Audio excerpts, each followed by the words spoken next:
Perkenalkan, saya Siti Hidayatun Nafiah dari Bimbingan Konseling Institut Agama Islam Negeri Surakarta, kelas 7 Baresos.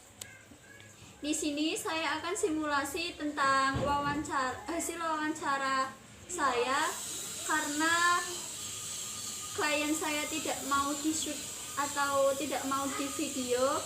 Jadi saya akan memaparkan sedikit hasil wawancara saya. Di sini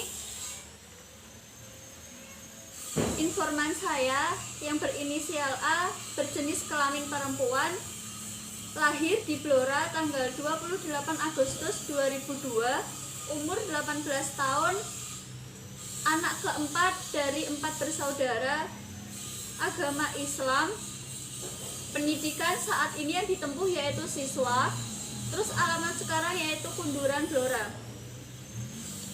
A juga mempunyai bentuk rambut yang lurus, warna kulit yang sawo matang. Dari hasil wawancara, informan berusia 18 tahun dan sekarang menempuh pendidikan sekolah menengah kejuruan di Kunduran. Informan berasal dari keluarga yang kurang harmonis dan lingkungan yang kurang baik sehingga mempengaruhi perilaku informan menjadi negatif. Ada beberapa faktor yang dapat mempengaruhi informan untuk memilih jalan yang menggunakan narkoba. Situasi-situasi dan lingkungan yang bervariasi menjadikan informan belum bisa mengontrol dirinya, akan tetapi pada dasarnya dapat dipengaruhi oleh faktor-faktor eksternal dan internal.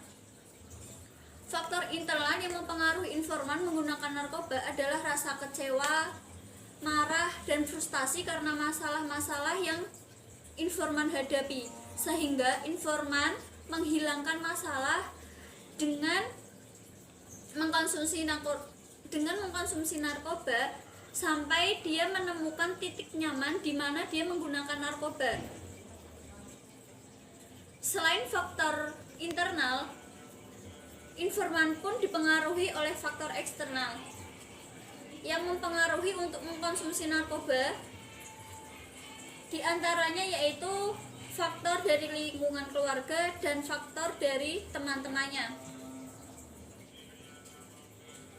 Faktor dari informan terpengaruh eksternal dari faktor keluarga karena kurangnya perhatian dari orang tua, seringnya informan diatur oleh orang tua, dan kurangnya informan mendapatkan perhatian. Informan hanya mendapatkan sisi material tanpa diiringi dengan batinnya. Adapun informan dipengaruhi oleh lingkungannya juga atau teman-temannya, sehingga informan semakin yakin bahwa pelarian dari masalah informan itu adalah narkoba, melainkan ketika di luar rumah dan lebih sering mengkonsumsi di rumah temannya, karena teman yang ditempati oleh informan itu senasib atau sefrekuensi dengan informan, sehingga membuat salah satu tempat ternyaman informan untuk melakukan atau mengkonsumsi narkoba tersebut ke informan. Sebaliknya, ketika informan tidak mengkonsumsi atau ketika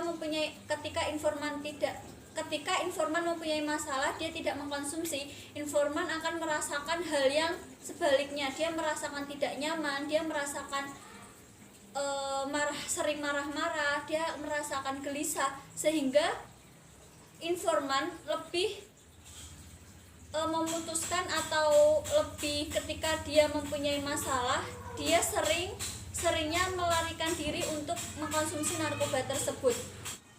Informan mengkonsumsi narkoba ketika mempunyai masalah atau sedang stres, akan tetapi informan tidak mengkonsumsi saat di rumah, melainkan ketika di luar rumah dan lebih sering mengkonsumsi di rumah temannya, karena teman yang ditempati oleh informan itu senasib atau sefrekuensi dengan informan, sehingga membuat salah satu tempat ternyaman informan untuk melakukan atau mengkonsumsi narkoba tersebut. Jenis narkoba yang dikonsumsi oleh informan yaitu ekstasi dan cimeng. Informan pun ketika membeli obat tersebut dia menggunakan uang saku yang dikasihkan oleh orang tua. Sebelum memutuskan mengkonsumsi narkoba, informan aktif dalam sekolah dan lebih bisa mengontrol dirinya ketika mempunyai masalah dan bisa mengambil keputusan dalam jangka panjang ataupun pendek. Perbedaan saat ini, ketika mempunyai masalah, informan selalu lari atau mengkonsumsi narkoba karena informan selalu berpikiran bahwa masalah yang dihadapi adalah berat dan bisa tertangani ketika dia mengkonsumsi narkoba. Akan tetapi informan pun merasakan penyesalan karena informan sudah mengkonsumsi narkoba selama 3 tahun berturut-turut.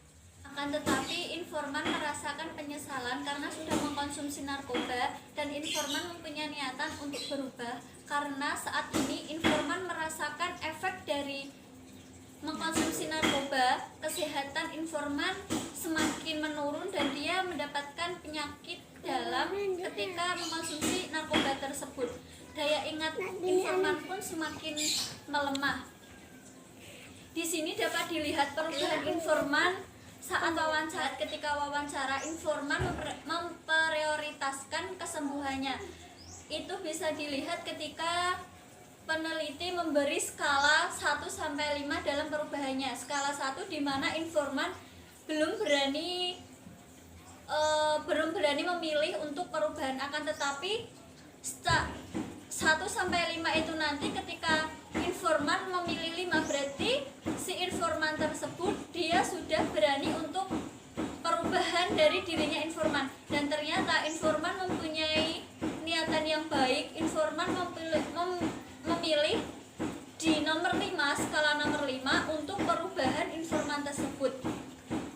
Dari situlah informan mempunyai harapan-harapan untuk kedepannya informan untuk sembuh. Salah satu harapan yang diinginkan oleh informan yaitu kasih sayang dari orang tua, perhatian dari orang tua, dan figur dari orang tua, di mana ketika informan melakukan atau keluar malam atau kegiatan informan yang dilakukan itu diperingatkan untuk informan. Dari situlah peneliti dapat memberi saran atau memberi masukan untuk perubahan informan pada simulasi pertemuan konseling pertama ini, yaitu pertama, peneliti memberi saran untuk interaksi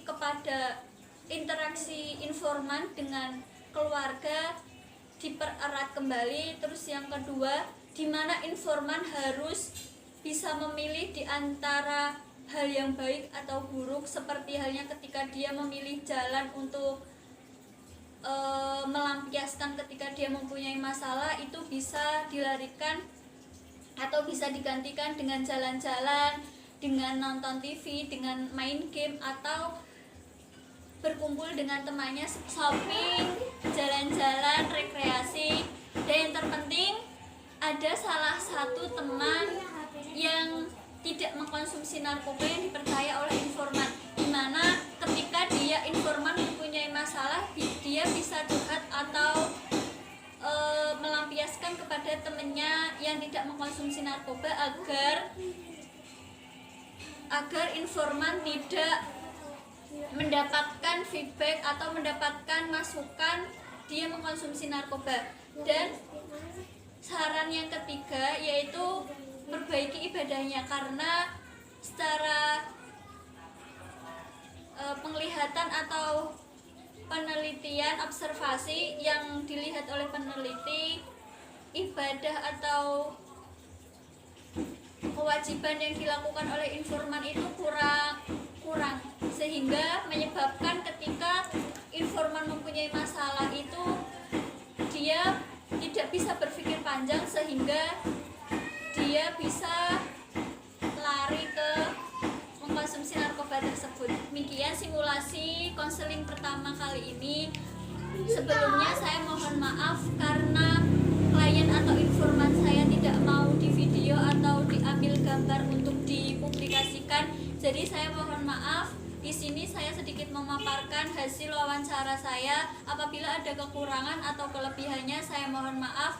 Wallahu muwaffiq ila aqwamit thoriq. Wassalamualaikum warahmatullahi wabarakatuh.